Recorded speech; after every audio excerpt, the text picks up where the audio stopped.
3월 18일입니다. 누가복음 9장 11절에서 27절 말씀 봅니다.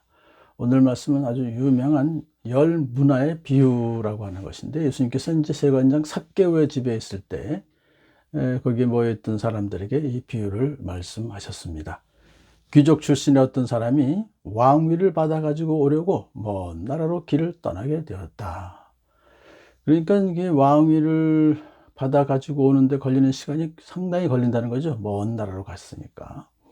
이것은 무슨 것을 상징하냐면은 하나님 나라가 곧 당장 올 것이 아니고 한참 있다가 올 것이다, 그런 뜻을 암시하고 있습니다. 왜냐하면 지금 예수님을 따라서 예루살렘으로 가고 있는 사람들은 곧 하나님 나라가 올 것을 기대했어요. 예수님을 이제 메시아로 그들이 이제 믿고 따랐기 때문에 그 메시아는 다윗과 같은 그런 정치적인 군사적인 메시아죠. 그래서 로마 그 장국을 휩쓸어 버리고 이스라엘 왕국을 회복시켜서 하나님 나라를 다시 세울 것을 믿고 이제 곧 예루살렘에 도착하면 그런 일이 벌어질 것이다, 그런 기대하고 있는 사람들에게 그렇지 않다, 그것을 이렇게 이제 가르쳐 주기 위해서 이 비유를 말씀하신 것입니다. 자, 그 다음에 이제 이렇게 계속되죠. 먼 나라로 길을 떠나기 전에 그 귀족은 자기 종 10사람에게 10문화를 주셨다는 것은 뭐냐면 각각 한 문화씩을 준 것이죠. 그러면서 내가 올 때까지 이것으로 장사를 하여라, 그렇게 명령을 해요. 자, 이 한 문화는 100 드라크마입니다. 한 드라크마는 한 데나리온, 그러니까 100데나리온은 100일치의 노동자의 그 임금입니다. 그러니까 이걸 하루에 10만 원씩 번다 그러면 100일 그러면 10만 원, 그 다음에 열흘이면 100만 원, 또 100일이면 1000만 원 정도 돈이 되지만, 지금은 작지만 그 당시로서는 큰 돈이었습니다. 자, 그래서 그걸 가지고 장사를 해라, 그렇게 이제 명령을 했어요. 그런데 그의 시민들은 그를 미워함으로 그가 왕위를 받지 못하도록 쫓아가서 방해 공작을 펼쳤습니다. 그렇지만 그 귀족은 무사히 왕위를 받아 가지고 돌아왔습니다. 와서는 이제 10종들을 불러서 결산을 보죠.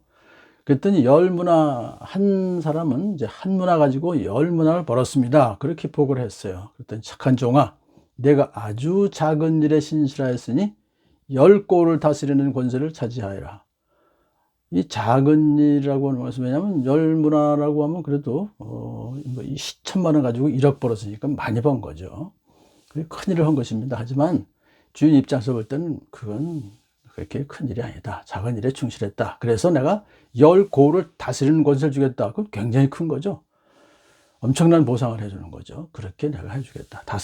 한 문화 가지고 5문화를 번 사람이 또 보고 하니까 너는 아주 참 잘했다, 착한 종아, 하면서 또 너에게는 5고를 다스리는 것을 차지하라, 이렇게 이제 보상을 크게 했습니다. 그런데 한 세 번째 종이, 한 문화 여기 있습니다, 나는 이것을 수건에 싸서 보관해 두었습니다. 그러면서 이제 그렇게밖에 할 수 없었던 걸 변명을 해요.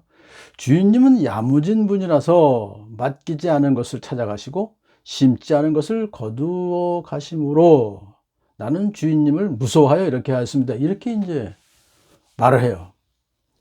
이 주인은 지금 주인을 크게 오해한 것이죠. 야무진 분이라고 하는 것은 무서운 사람이다.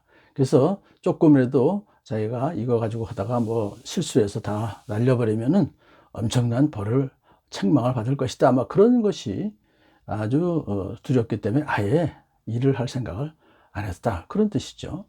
같은 이제 주인을 맡기지 않은 것을 찾아가며 심지 않은 것을 거두어가는 아주 악한 사람으로 이제 오해한 것이죠. 노력 없이 대가를 요구하면서 투자 이상의 것을 얻으려고 하는 착취자로 오해한 것입니다.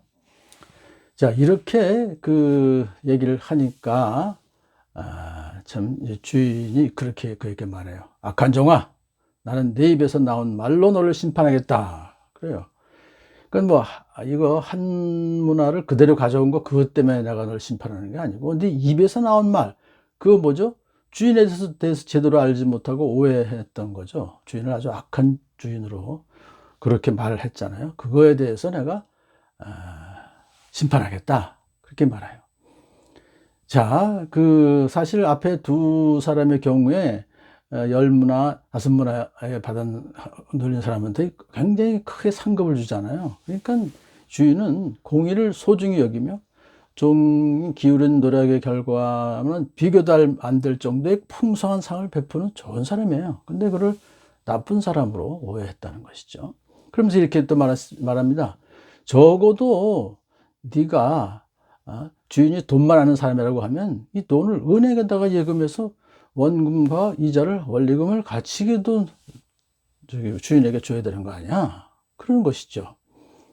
이게 그런 얘기를 한 것은 뭐냐면 돈을 종들에게 맡긴 목적이 주인 자신의 이익을 취해서 너희들 그거 하면 돈 많이 벌어와, 그게 아니고 오히려 종들을 위한 것이다, 그런 뜻입니다. 그것을 내가 잘 못 알고 그렇게 했구나. 그러면서 이제 이렇게 저희 옆에 있는 종한테 말합니다. 이 사람이 여기서 한 문화를 빼앗아서 10문화를 가지고 있는 사람한테 주어라 그랬어요. 그러면서 이제 가진 사람은 더 받게 될 것이며 가지지 못한 사람은 그가 가진 것까지 빼앗길 것이다 라고 말씀을 하십니다. 여기서 이제 10문화 가진 사람 한 문화 더 주죠. 그것은 뭐냐면 더 큰 직분을 맡기는 거예요. 신실한 청지기에는. 하지만 신실하지 못한 청지기는 갖고 있던 직분마저도 빼앗겨 버린다는 그런 뜻을 여기서 말하고 있습니다.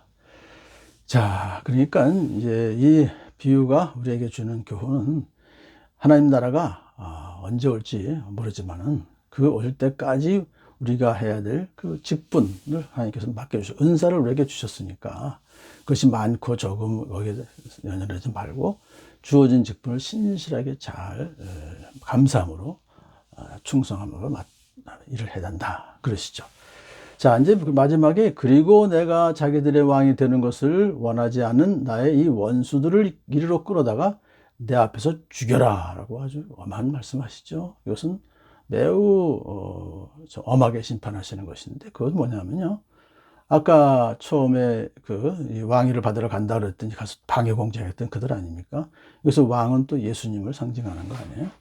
그러니까 이제 복음을 거부하고 죄악된 생활을 계속 고집하던 자들은 결국 하나님의 원수들이죠. 그들은 결국은 완전히 멸망하게 될 것이다 라고 하는 것을 말씀해 주고 있습니다. 오늘 본문을 통해서 참 예수님 오시는 그날까지, 다시 하나님 나라가 완성되는 그날까지 우리에게 맡겨진 사명을 참 충성 신실하게 감당하며 어떤 고난도 이겨나갈 때 주님께서 우리에게 큰 또 기대를 하시고 우리의 모든 삶을 기뻐하실 것으로 믿습니다.